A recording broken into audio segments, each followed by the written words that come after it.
자, 두 번째 문제는 8월 2일 거죠. 여기서부터 보도록 하겠습니다. 전주 상사에 발행했던 지급보험 300만 원이 만기가 도래되어 국민은행 당좌 예금에서 이체되었다. 어음번호는 이런 거였다. 자, 아까 8월 1일 거는 우리가 외상매입금을 어음을 발행해서 지급했고, 요 거는 우리가 언젠가 발행한 어음이 약속된 날이 되어서 통장에서 돈이 빠져나갔다, 이 얘기죠. 그러면 지급어음을 우리가 부채로 인식을 하잖아요. 이렇게 발행할 때. 그러면 이제 지급어음이 만기가 되면은 이 부채는 감소돼야죠. 예, 그래서 지급어음이 이때는 차변에 옵니다. 아까 발행할 때는 대변에 갔었죠. 예, 그래서 이제는 차변에 온다. 자, 그러면 8월 2일 거 입력하겠습니다. 8월 2일로 바꾸시고 차변의 지급어음, 거래처는 전주 상사에 발행했던 거니까 전주 상사, 금액은 300만 원짜리라고 그랬으니까 3 플러스 엔터. 대변은 어느 계좌에서 빠졌냐면 당좌예금, 당좌예금이라는 계정 과목이 있죠. 102번. 거래처는 국민은행 당좌예금이니까 국민, 이렇게 검색해 주시는 거죠. 딴딴딴 엔터 쳐가지고 대변에 300만 원. 이렇게 차변의 지급어음, 대변의 당좌예금. 부채 감소, 자산 감소인 거래입니다. 부채 감소, 자산 감소인 거래예요. 자, 이 문제는 또 이렇게 해서 끝내버리면 안 되고, 어음 관련 거래는 꼭 한 번 더 해주는 게 있어요. 어음 입력된 줄을 클릭하고 F3을 누르죠. 그래가지고 밑에서 결제했으니까, 결제라는 게 바로 만기를 의미합니다. 어음이 만기가 되었다. 예, 그래서 결제 그대로 두세요. 그리고 어음 번호를 찾습니다. 어음 번호를 우리가 이미 발행한 날이 있을 테니까 더블 클릭하면은 전주 상사 거 300만 원짜리가 딱 보여요. 선택해 줍니다. 만기는 이게 끝입니다. 만기는 밑에 자금 관리하는 것이 어음만 선택해 주면 끝나는 거예요. 엔터 치면 마무리가 됩니다. 자, 이거는 차변에 오는 지급어음은 부채 감소, 대변에 가는 당좌예금은 자산 감소인 거래인 것이죠. 예, 부채 감소, 자산 감소, 이런 거래가 되겠다. 다음 문제 보도록 하겠습니다. 세 번째 문제는 8월 3일. 안동 상사에 대한 외상 매출금을 전자어음으로 받았다. 안동 상사가 발행을 했죠. 조금 전에 우리가 저 위에 거는 우리 회사가 발행을 했어요. 근데 이거는 안동 상사가 발행을 했죠. 우리가 받았으니까 유형 상사 귀하. 그래서 우리는 받은 사람은 받으러음. 받은 회사는 받으러음. 안동 상사가 만약에 회계 처리한다면 이 회사는 지급어음. 이렇게 회계 처리하는 거예요. 그러니까 우리는 지금 안동 상사 회계를 하는 것이 아니라 우리 회사 지금 유형 상사란 말이에요. 받으러음이죠. 받으러음. 그리고 왜 받았느냐? 외상매출금 대금으로 받은 거예요. 그럼 외상매출금도 자산인데 이거는 없어져야 되니까 대변에 가서 자산 감소. 받으러음은 오늘 받았으니까 차변에 와가지고 자산 증가. 두 개가 다 자산이에요. 외상매출금도 자산, 받으러음도 자산. 외상매출금이라는 자산은 감소하고 받으러음이라는 자산은 증가하는, 이러한 거래가 되겠다. 자, 그러면 8월 3일날 날짜 입력하시고, 차변은 받을 어음 110번이죠. 거래처는 안동 상사로부터 받았단 말이에요. 안동. 차변에다가 금액은 250만 원이죠.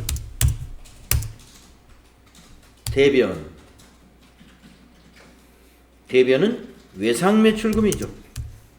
108번 외상매출. 외상매출금의 거래처도 안동상사죠. 102번. 거래처 코드는 꼭 코드로 입력되고 있는지 확인하세요. 코드가 다 있어야 됩니다. 대변에 250만.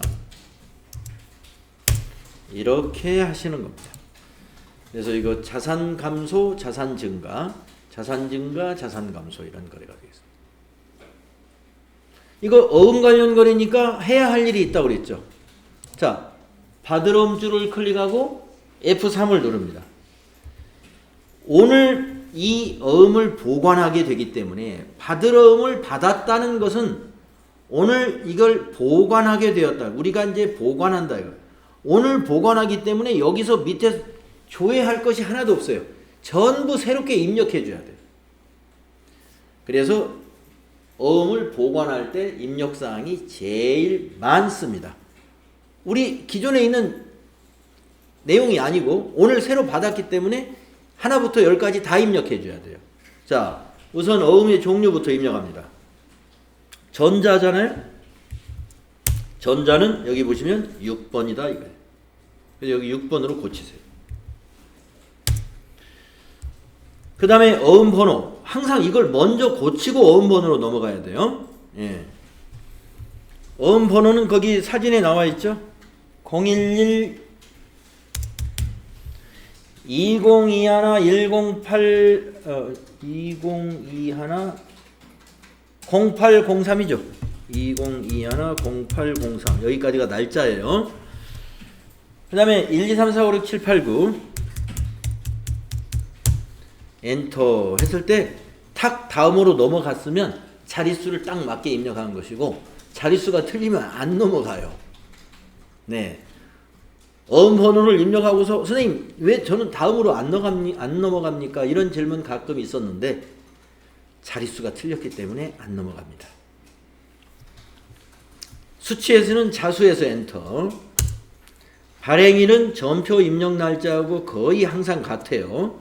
8월 3일 맞습니다. 엔터. 만기일은 새로 입력해 주어야 돼요. 우리가 받을 어음을 보고 만기일을 입력할 때는 지급어음의 만기일과 똑같아요. 이 지급기일 이걸 입력하는 거예요. 2022-0103 2022-0103 2022-0103 그럼 이제 커서가 어디로 넘어와 있냐면 일로 와 있어요. 지급은행. 지급은행 어음에 나와 있습니다. F2를 누르거나 더블 클릭을 해가지고 지급지라고 나와 있죠. 농협 맨 밑에 있죠. 엔터. 엔터 치면 지점으로 넘어갑니다. 거기 어음에 나와 있죠. 농협 밑에 서초 지점 이렇게 입력합니다. 이제 끝났어요. 엔터 치면 커서가 위로 올라가죠. 자, 어음을 보관하는 시점에 어음을 받았다는 뜻이에요. 받을 어음을 받았다. 이걸 보관이라고 그래요. 보관하는 시점에는 하나하나 다 입력하더라 이겁니다. 하나하나 다. 그래서 가장 밑에 입력할 항목이 많은 것이죠.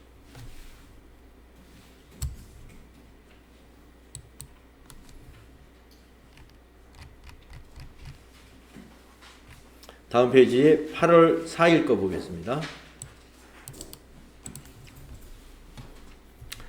자, 어떤 내용인가요? 강릉 상사에서 제품 판매 대금으로 받아 보관 중인 전자어음 600만 원이 만기일이 되어 받을 어음이 만기가 됐대요.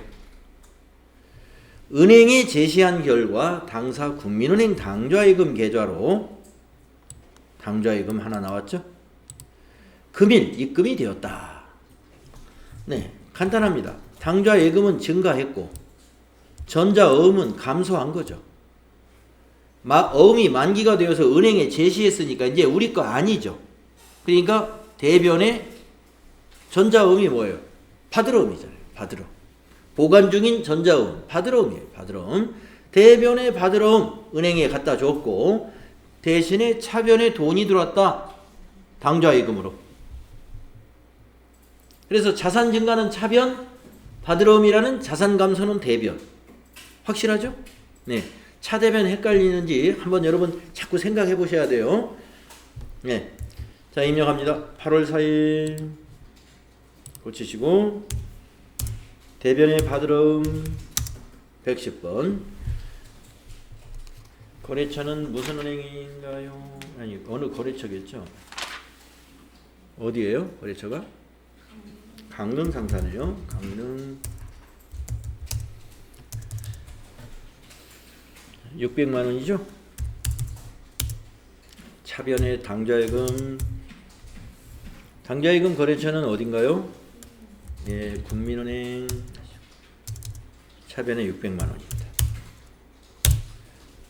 이렇게 입력하신 다음에 어음이 있으면 어음을 한 번 더 관리해 줘야 돼요. 어음줄 클릭하시고 F3. 자, 할인했느냐? 아닙니다. 만기가 되었던 거죠. 할인이 아니라. 그래서 만기로 이걸 바꿔줘야 돼요. 4번 만기. 어떤 어음이 만기됐느냐? 찾아주면 됩니다. F2를 누르거나 더블 클릭을 해가지고 이거다 이거. 강릉상사 600만 원짜리가 만기됐다. 선택. 끝났어요. 만기는 이렇게 어음 번호까지만 잘 선택해주면 끝나버려요. 가장 쉽게 반영할 수 있는 게 만기에 관한 거예요.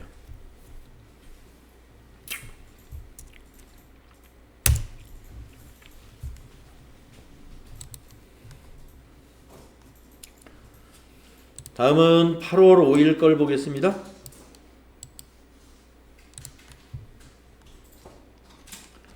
부족한 자금을 조달하기 위해서 충주 상사로부터 받아 보관 중인 전자음. 받아 보관 중인 전자음을 우리는 바드러움이라 한다 이거예요. 바드러움. 700만 원짜리를 만기가 9월 15일이고 은행은 국민은행인데 당사 거래은행인 국민은행 삼성지점에서 할인하고 할인료 5만 원.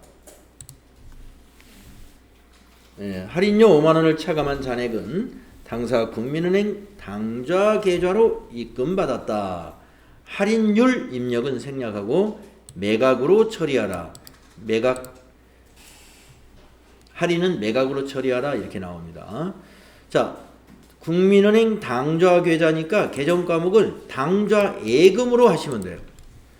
자, 그러면 당좌 예금은 입금됐으니까 차변.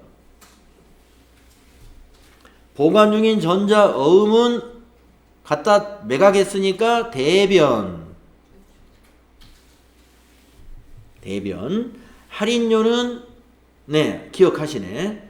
매출채권 처분 손실.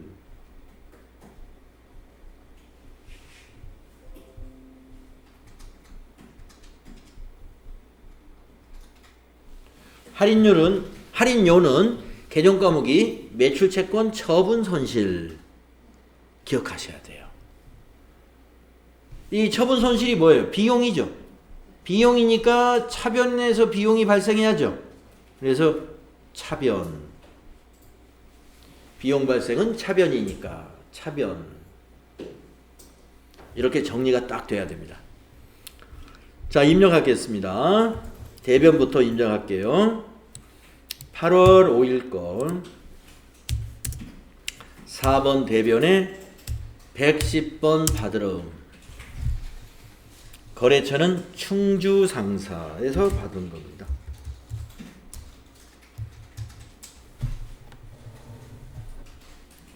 $700만 원짜리죠.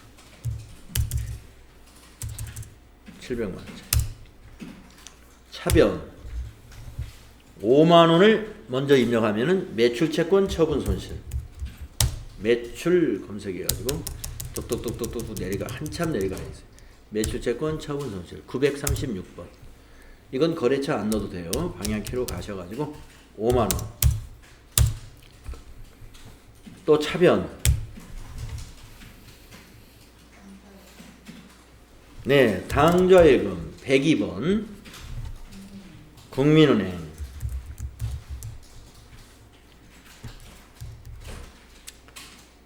이것이 밑에 보이는 695만 원 빨간 글씨로 보이죠. 네, 695만 원. 이렇게 되겠습니다.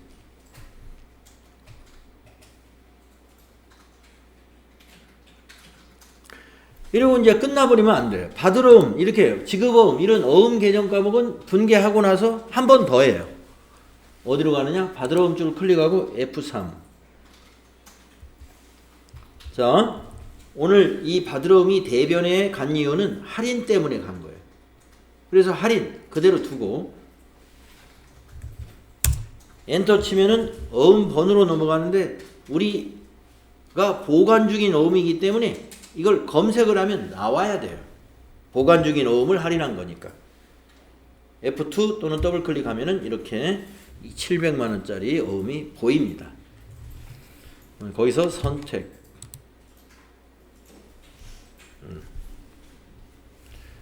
그리고 엔터를 치면 커서가 할인 기관 어디에다가 매각했냐 물어봐요. 할인 기관 내려왔죠. 할인 기관에서 F2를 누르거나 더블 클릭하면 국민은행 삼성동 지점이죠. 그래서 국민은행을 선택해요. 맨 위에 있네. 엔터 쳐서 지점 입력해요. 삼성동 지점. 할인율은 입력 안 합니다. 생략해도 됩니다. 할인율은. 엔터 하면은 밑에 할인 처리한 내용이 저교에 반영이 되고 입력이 마무리가 되겠습니다. 아마 여러분에게 어젠가요? 제가 할인을 왜 할까요? 한번 생각해 보시라고 그런 질문을 했었죠. 네. 만기가 되기 전에 이 할인을 하는 이유는 이 만기일이 지금 9월 달이란 말이에요. 근데 지금 8월 달에 할인을 했단 말이에요. 한 달을 참을 수가 없는 거예요. 예, 이 700만 원짜리 어음이 지금은 현금이 아니기 때문에 이거 쪼개서 쓸 수가 없거든요. 그러니까 지금 예를 들어서 회사에 이렇게 현금이 지금 제대로 돌지를 못하고 있는 거예요. 그러니까 이 700만 원짜리 어음을 일단 현금처럼 바꿔야 돼. 그러니까 은행에 가서 이거 한 달 후에 700만 원이니까 지금 현재 가치로 돈을 좀 환산해가지고 돈으로 좀 달라. 이게 할인이에요. 어음 할인. 그랬더니 은행에서 얼마를 뺐냐면은 5만 원을 띈 거예요. 5만 원. 5만 원은 한 달치 이자를 받는 셈이에요. 그리고 이제 현금으로 695만 원을 당좌 예금에 입금해 줬으니까 거기서 이제 수표 발행해서 뭐 대금 결제할 거 하든지 뭐 직원들 급여 주려면 거기서 이제 계좌 이체 시켜서 지급해 주면 되죠. 네, 자금이 부족할 때 어음을 할인하면 되겠습니다.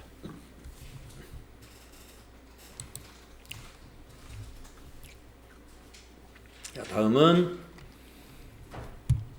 8월 6일 날 거래 보겠습니다. 주식회사 드림의 외상 매입 대금을 경기상사에서 받아 보관 중인 전자어음으로 배서하여 지급했다. 이게 제일 복잡해요.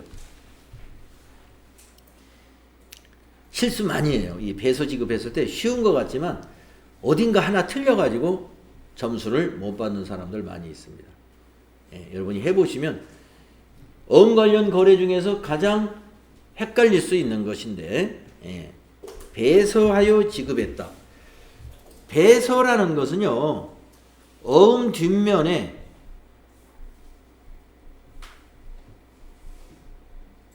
서명했다는 뜻인데요.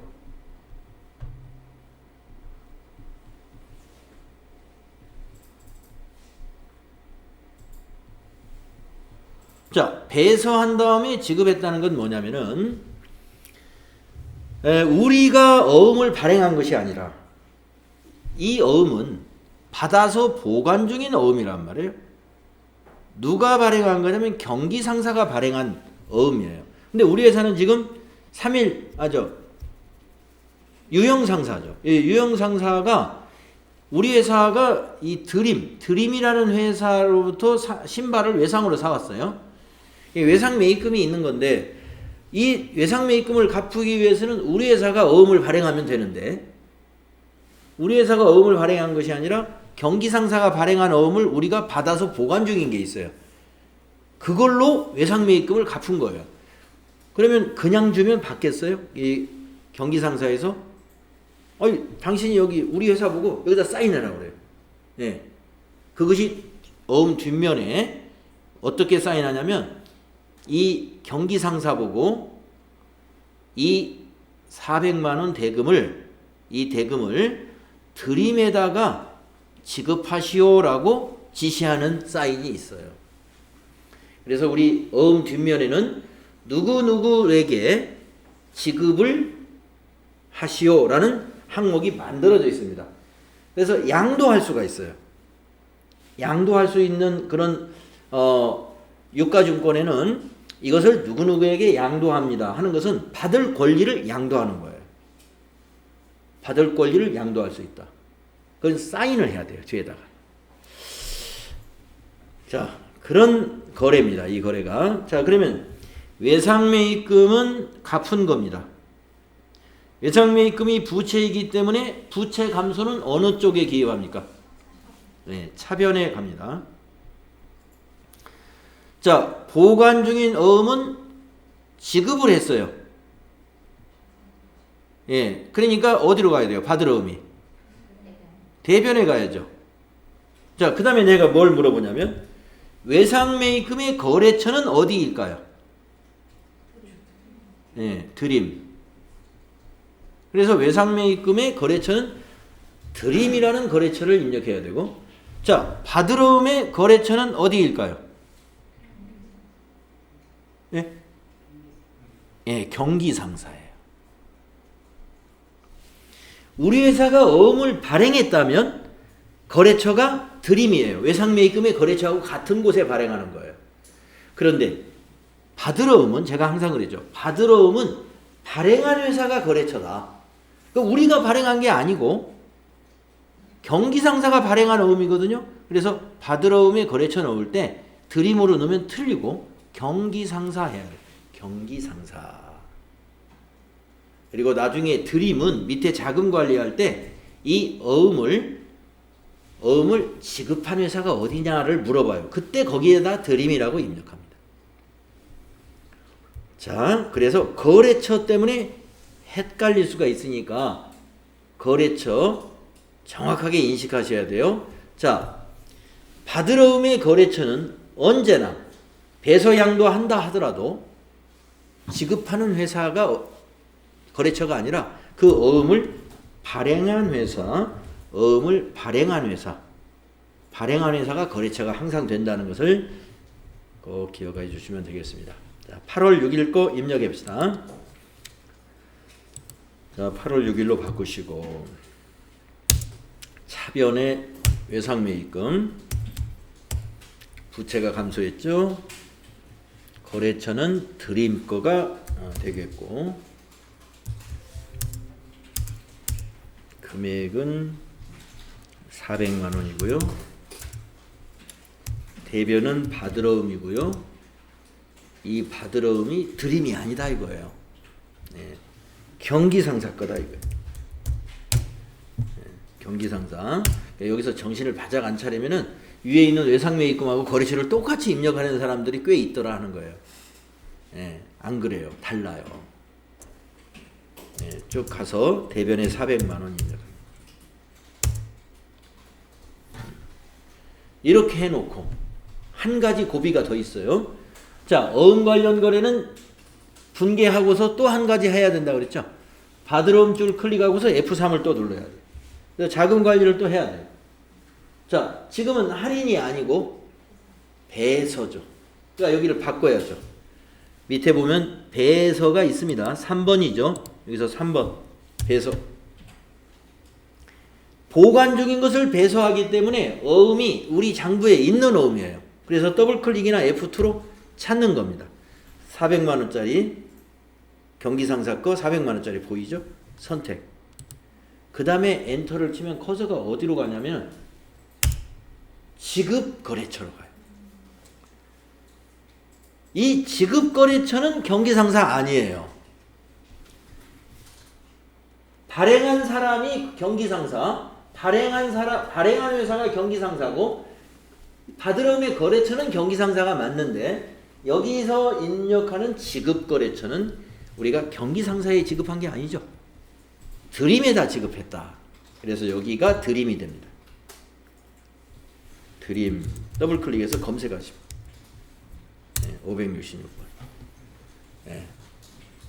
거래처를 3번 입력해야 돼. 외상매입금의 거래처 드림, 받으러움의 거래처 경기상사, 밑에 지급거래처 드림. 이렇게 거래처를 선택해야 될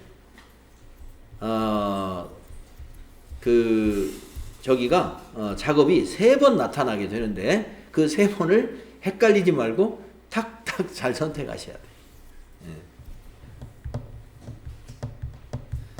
그래서 배서 양도가 이 거래처 때문에 잘못하면은 멘붕이 와가지고 지급거래처? 이거 뭐지?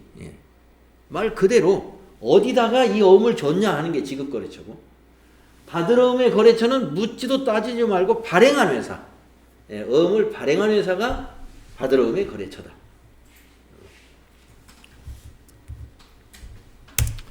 여기까지 하시면 이 문제를 맞추게 되는 겁니다. 어음 관련 거래를 우리가 6가지를 해봤네요. 지금 8월 6일까지가 전부 어음과 관련된 거예요. 그래서 여러분이 나중에 이제 시험 준비 쭉 하시다가 어음 관련 거래에서 내가 좀 아직 나오면 틀릴 것 같다 하는 생각이 들면 이 유형상사 문제에 8월 1일 거부터 8월 6일 거까지를 다시 한번 해보면 돼요.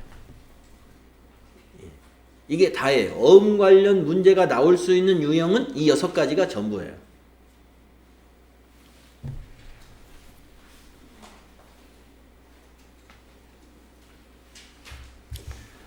자, 이번에는 판매비와 관리비로 이제 넘어가서 공부하겠습니다. 판매비와 관리비는 개정 과목이 워낙에 많아가지고 여기 예제도 무진장 많아요. 간단하게 해서 지금 한 30개? 30번. 30번 연습하라고 문제를 30문제를 내놨습니다. 그만큼 판매비와 관리비는 개정 과목이 참 많다는 겁니다. 자, 판매비와 관리비 개정 과목들이 어떤 것들이 있는지 9월 1일부터 9월 30일까지 쭉 연습해 볼게요. 자, 9월 1일 재경팀 사원 박지은의 급여를 서울은행 보통예금 계좌에서 이체하여 지급했다. 여러분 아마 급여 지급에 관한 문제가 나오면요. 급여 명세서를 이렇게 보여줄 거예요. 시험지에서는. 이것도 간단한 급여 명세서라고 보시면 돼요. 자, 한 사람의 급여입니다. 여기 급여가 있고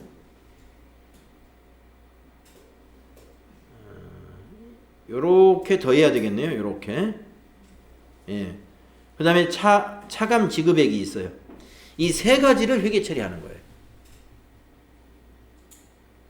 급여 지급했다라고 하면은 급여 명세서를 보시고 총 급여가 얼마인가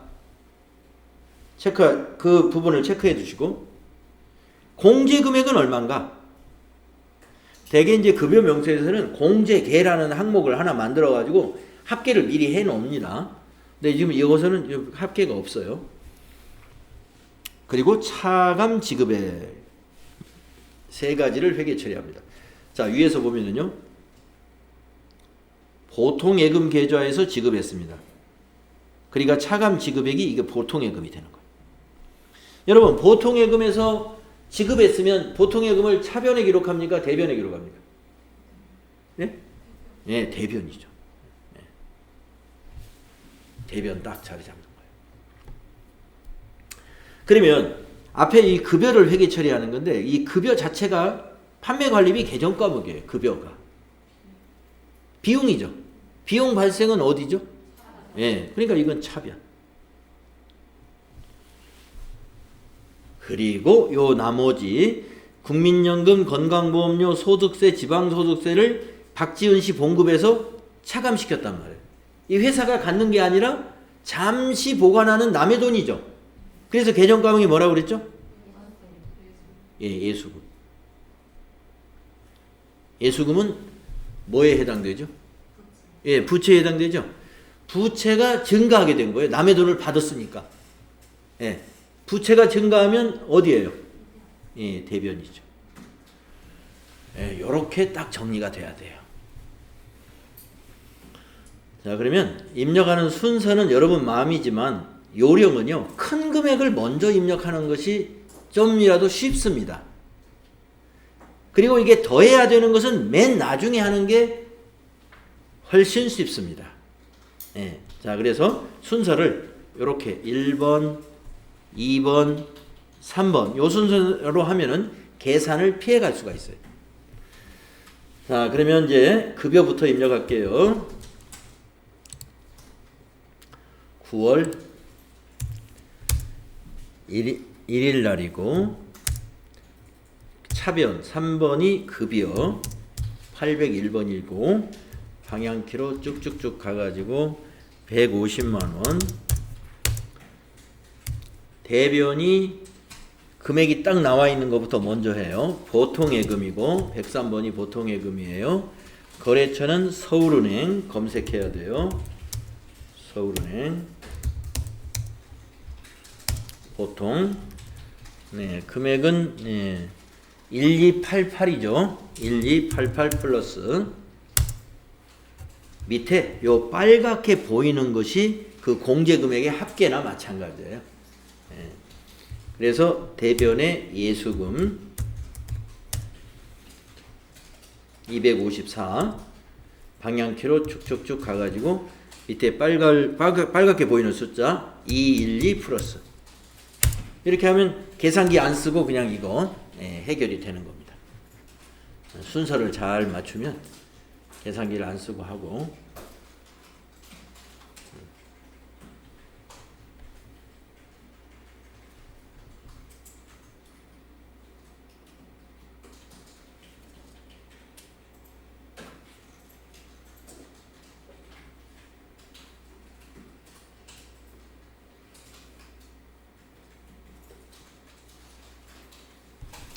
자, 판매관리비 개정 과목이 굉장히 많습니다. 네, 그래서 조금 빨리 한번 해보겠습니다. 이제 9월 2일 날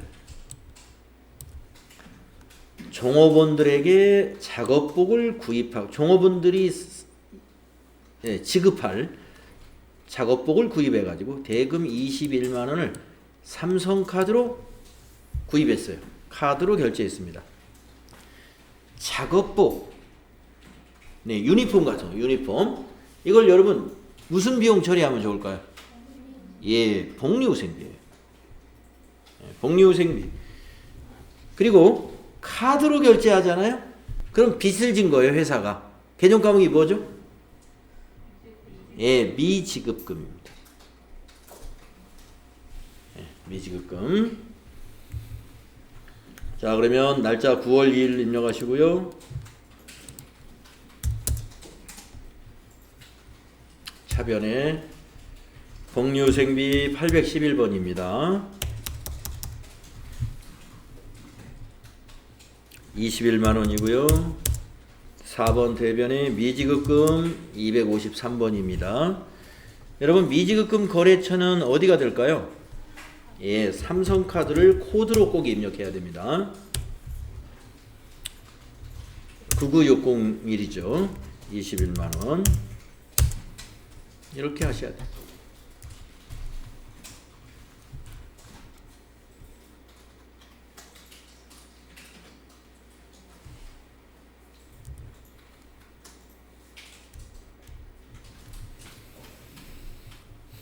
자, 다음은 3일 날 거 보겠습니다. 9월 3일 거 산재보험료 12만원을 현금으로 납부했습니다. 그런데 가로 열고 보험료로 회계 처리하라고 콕 찍어서 이렇게 콕 찍어줬으면요 꼭 이걸로 하면 돼요. 문제에서 보험료로 해라 그랬으니까 보험료로 하는데 이거 일반적인 게 아니에요. 산재보험료를 보험료로 처리하는 회사보다는 복리후생비로 처리하는 회사가 더 많습니다.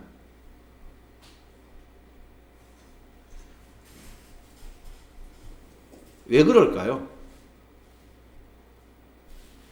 산재보험료가 복리후생비다?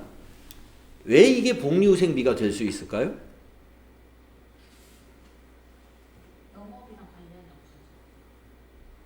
영업이랑 관련이 없다고요? 복리후생비라는 것은 종업원의 그 후생, 복리후생하고 관련이 있어야죠. 그래서 산재보험료가 복리후생, 직원, 종업원의 복리후생하고 관련이 있을까요?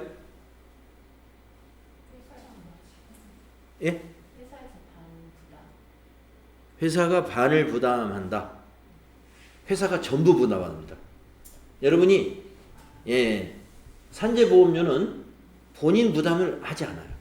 회사가 전부 부담합니다. 왜 부담할까요? 회사가 부담했다가 나중에 보험료를 회사가 받나요? 그러면 이 보험은 누구를 위해서 보험을 드는 거죠? 직원을 위해서 드는 겁니다. 직원이 근무 중에 다치잖아요? 우리가 산재보험에 안 들면 우리가 근로자가 일하다 다치면 내 건강보험료로 다 치료해야 돼요. 건강보험료에 자기 부담액 발생하죠. 그건 자기가 부담해야 됩니다. 내가 일하다 다쳤어도 건강보험료 치료받으면. 그런데 내가 일하다 다쳤던 것은 그걸 우리가 산업재해라고 그러잖아요. 산업재해. 그 산업재해로 처리를 해주면 회사가 이건 산업재해다라고 양식에다 서명을 해주면 근로복지공단에서 이걸 산업재해로 인정이 됩니다. 그러면 치료비가 자기 부담액이라는 게 없어요. 이 보험료에서 다 지급이 됩니다. 누구를 위한 것이냐면은 이 보험료는 바로 종업원을 위한 거예요. 그러니까 복리후생비로 처리할 수 있는 것이죠. 타당한 처리예요. 복리후생비 처리하는 게. 그래서 여기서 보험료로 처리하라고 하는 것은 원래는 여러분 판매관리비에 있는 보험료는 어떤 것을 처리하는 거냐면은 회사 차량, 여러분 차량을 회사 차량이 있으면 차량 보험에 다 가입하잖아요. 그렇죠? 예. 임직원 차량 보험료 다 가입합니다. 그 회사 차량 또는 회사의 재산에 대해서 무슨 건물이라든지 공장이라든지 이런데 갑작스럽게 화재가 발생한다든가 이러면 그걸 대비해서 우리가 화재 보험료 같은 거 재해보험 가입하죠. 예, 그 화재 이런 거 포함해서 재해라고 할게요. 이런 재해 보험에 들어요. 재해 보험에. 자, 이 보험은 자 차량에 대한 종합보험에 가입했다. 또는 공장 또는 사무실 건물 전체에 대한 화재보험에 가입을 했다든가 이것은 나중에 화재가 발생하면 그 돈 누가 받습니까? 회사가 보상받는 거죠. 보험료는 보상을 회사가 받아요. 그러니까 회사의 비용으로, 회사의 비용인데 보험료라는 걸로 처리해요. 회사의 판매 활동과 관련이 있다. 예. 이 건물이 왜 필요해요? 회사 영업사원들 거기서 일을 해야 되니까 판매를 하려고 건물이 필요한 거죠. 그걸 관리하려다 보니까 보험료가 나가. 그러니까 판매관리비 보험료. 그런데 이 산재보험료는 종업원의 복리후생을 위한 것이다. 이렇게 볼 수 있어요. 그래서 자 지금 여러분에게 말씀드리려고 하는 것은 산재보험료 아무 말 없으면 그냥 복리후생비로 하세요. 예. 그런데 이렇게 콕 찍어서 보험료로 하라. 이렇게 찍어주는 것은 꼭 그대로 해야 돼요. 그냥 이유 없이 하라는 대로 하면 되는 거예요. 아셨죠? 자, 그러면 이제 9월 3일 거 입력하겠습니다. 9월 3일 이걸 뭘로 납부했나요? 현금 납부했으면 출금으로 하겠습니다. 1번 출금하고 보험료 800번대로 해야 돼요. 821번 21만원 12만원 이렇게 하시면 됩니다. 자, 9월 4일 것까지 한번 해보겠습니다. 9월 4일 거는 8월분 급여 지급분에 대한 건강보험료 50만 원을 서울은행 보통예금 계좌에서 이체해서 납부했답니다.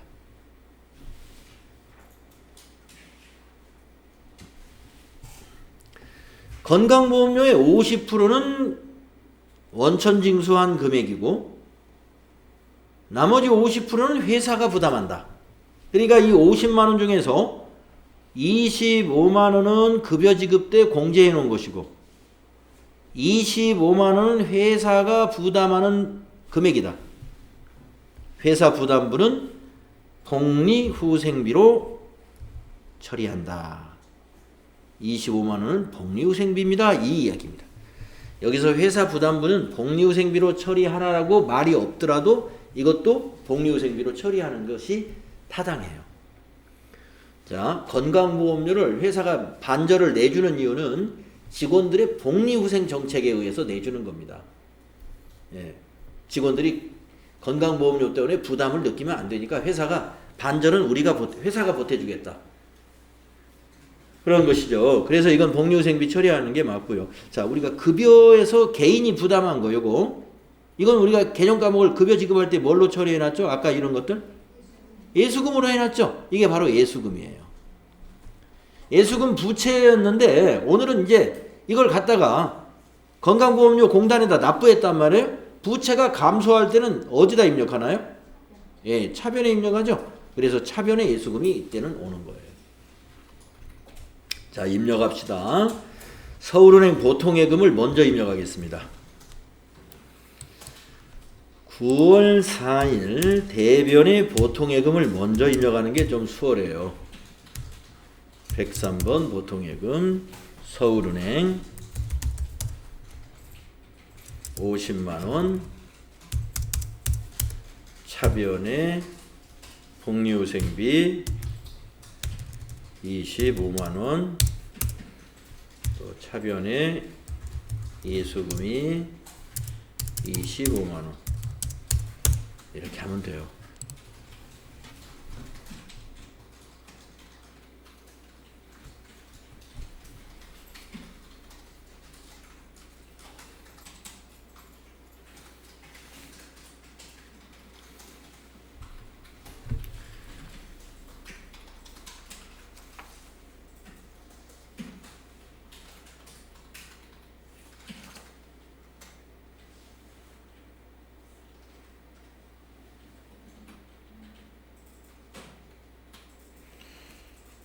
자, 아까 그 쉬는 시간에 우리 이송희 씨가 질문하려고 했던 게 있었는데 그냥 여기서 같이 설명하면 더 좋을 것 같아요. 몇 페이지 내용이었죠?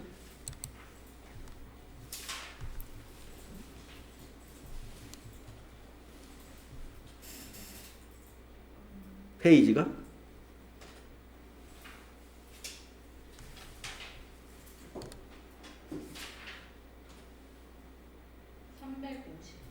삼 353이요? 네, 353페이지를 한번 여러분도 같이 한번 봐주세요. 353페이지.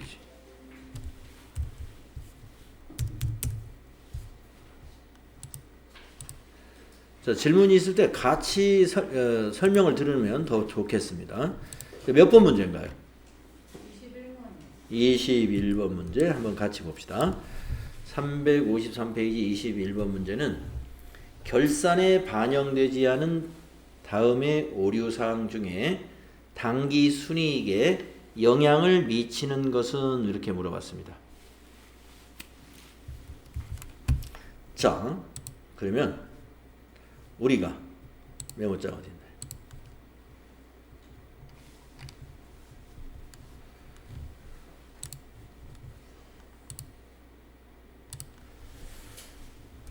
이렇게 한번 생각을 해봅시다. 당기 순이익에 영향을 미치려면은 어떤 일이 벌어져야 되는가?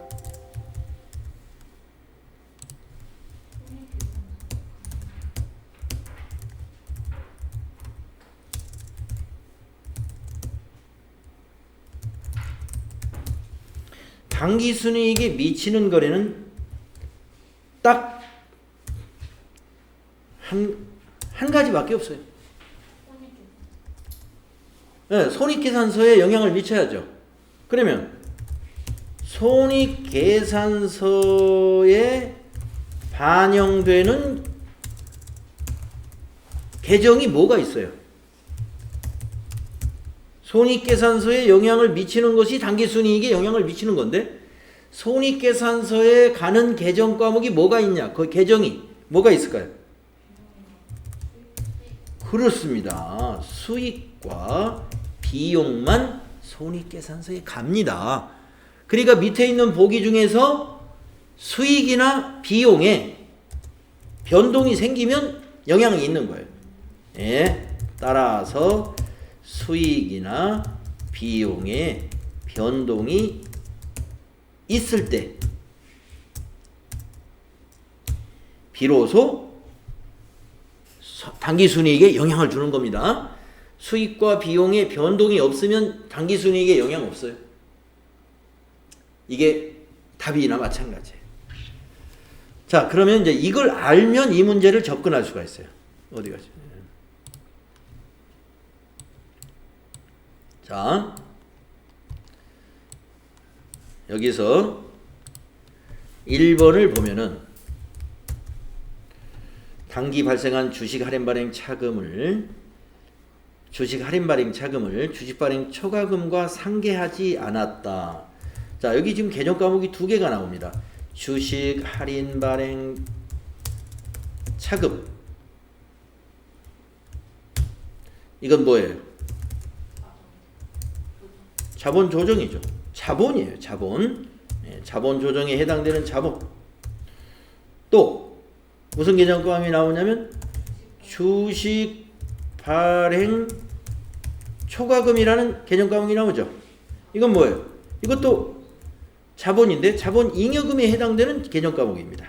자본 잉여금에 해당되는 자본이에요. 두 개 다 자본이기 때문에 뭐 이렇게 서로 상계하지 않았다고 해서 수익과 비용에는 아무 변화가 없네요. 자본 간의 변동이 생겼을 뿐이에요. 1번은 미치지 않습니다. 그래서 이거는 해당 없다.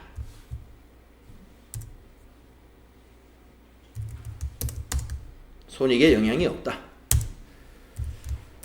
자, 두 번째 거 보겠습니다. 기말 보유하고 있던 매도가능 증권의 공정가치 상승에 대한 평가이익을 계상하지 않았다.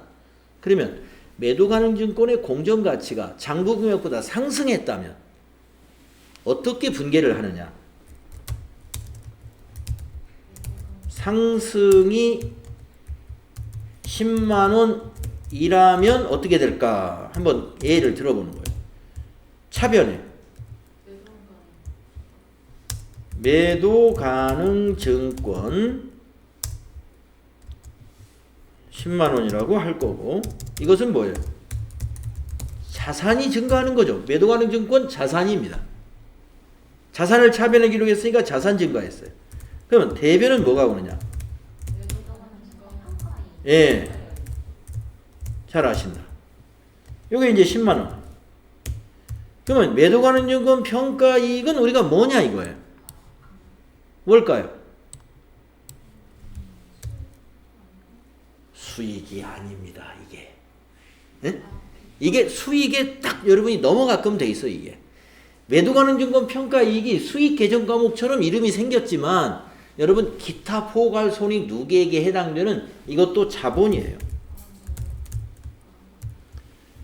자본입니다. 자본. 여러분 자본 계정 과목 그래서 중요해요. 기타 포괄 손익 누계액 안에 매도 가능 증권 평가 손익 이게 들어가 있어요. 수익이 아닙니다. 그래서 이론 공부가 이게 필요한 거예요. 자본입니다. 자본. 그래서 2번도 영향이 없어요. 자, 그러면 이제 3번을 볼게요. 3번은 기말 재고자산의 시가 하락에 대한 평가 손실을 계상하지 않았다. 재고자산의 평가를 공정가치로 이제 재고자산의 평가를 우리가 순실현 가치로 평가하죠. 저가법 기억나시나요? 재고자산 공부하실 때 재고자산 끝부분에 평가 손실과 감모 손실에 관해서 정리하면서 재고자산 공부가 끝나거든요. 그 평가 손실 그 얘기입니다. 우리가 순실현 가치로 평가하는 거예요. 그래서 하여튼 순실현 가치가 하락했다는 거예요. 그래서 평가 손실을 계상하지 않았답니다. 그러면 분계가 어떻게 되냐면 차변에 재고자산 평가 손실이 옵니다. 예. 자, 10,000원이라고 해도 이것이 바로 뭐냐면 매출 원가예요. 매출 원가는 비용이란 말이에요. 비용. 이게 비용이에요. 매출 원가가. 비용 발생한 거예요. 발생. 대변은 매출 아니죠. 재고자산 평가 충당금이라는 충당금 계정 과목을 씁니다. 예, 요게 이제 10,000원이 되겠죠? 10,000원이라고 치고. 그럼 이거의 의미는 뭐냐? 재고자산에서 차감하는 차감 계정 과목입니다. 여러분 자산의 차감 계정 과목들이 여러 개 있습니다. 재고자산 평가 충당금은 재고자산에서 빼주는 거니까 자산의 감소. 또 감가상각 누계액은 유형자산에서 빼주는 거니까 유형자산의 차감 계정. 대손 충당금은 외상 매출이나 받으러움에서 빼주는 거니까 매출 채권의 차감 계정. 우리 자산 배울 때 차감 계정이 여러 개 나왔어요. 그 중에 재고자산 평가 충당금도 차감 계정입니다. 하여튼 대변은 문제가 안 되고 바로 요것 때문에 비용 발생 때문에 비용의 변동이 생겼잖아요. 비용의 변동이 있어요. 그러면 당기순이익에 영향이 있다. 비용이 발생했으면 이익이 감소하죠. 답은 3번인 겁니다. 그러면 4번은 영향이 있는지 없는지 한번 유형 보는 김에 4번까지 볼게요.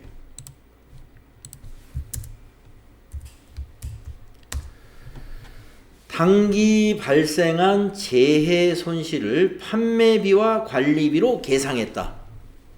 이게 무슨 말이냐면 재해 손실이면은 재해 손실로 해야 되는데 판매비와 관리비에 뭘로 했다고 그럴까요? 이거를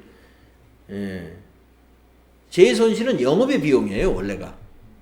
그런데 뭐 판매비와 관리비에 뭐 그냥 계정 과목을 지금 특정할 수 없으니까 아무튼 판매비와 관리비 중에 어떤 계정 과목을 하나 썼다고 보겠습니다.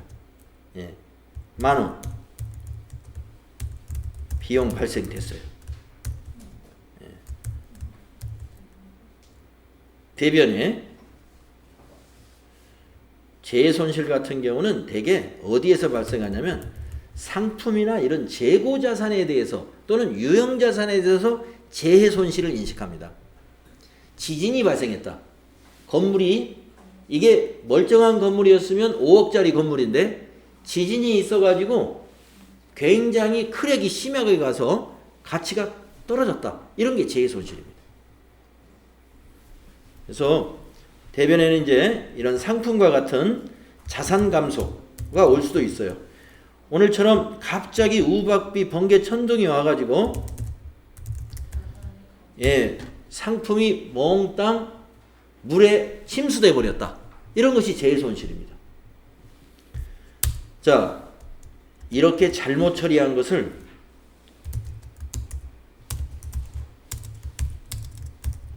고친다고 볼까요? 수정한다면 똑같아요. 차변이 재해 손실 10,000원 이것도 비용 발생. 이 비용은 판매 관리비는 아니에요. 영업의 비용입니다. 재해 손실은.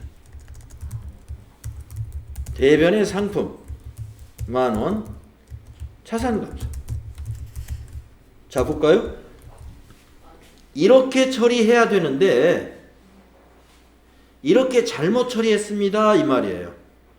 두 개 다가 비용입니다. 금액이 잘못됐다면은 비용의 변동의 차이가 있지만 이것도 비용이고 이것도 비용인데 계정 과목만 잘못된 거예요. 순이익에는 영향이 없어요. 당기 순이익은 맨 끝에 나오는 이익이잖아요. 총 수익에서 총 비용을 빼는 거니까 그것이 판매 관리비든 영업의 비용이든 하여튼 비용은 다 빼야 당기 순이익이 나오는 거예요. 계정 과목 간의 차질이 있었던 거고 비용 총액에는 변동이 없기 때문에 4번은 영향이 없습니다. 비용 발생했지만 영향이 없는 것이야. 네. 이거 문제가 조금 여러분 좀 곤란하게 했을 수 있어요. 이 문제가 간단한 문제는 아닙니다. 그래서 이렇게 분석이 가능해야 돼. 3번이에요, 답이. 네. 이해하셨죠? 네. 자, 그러면 지금 우리가 이제 쉬는 시간 가져야죠. 20분에 다음 시간을 갖겠습니다. 4시 20분까지 쉬십시오.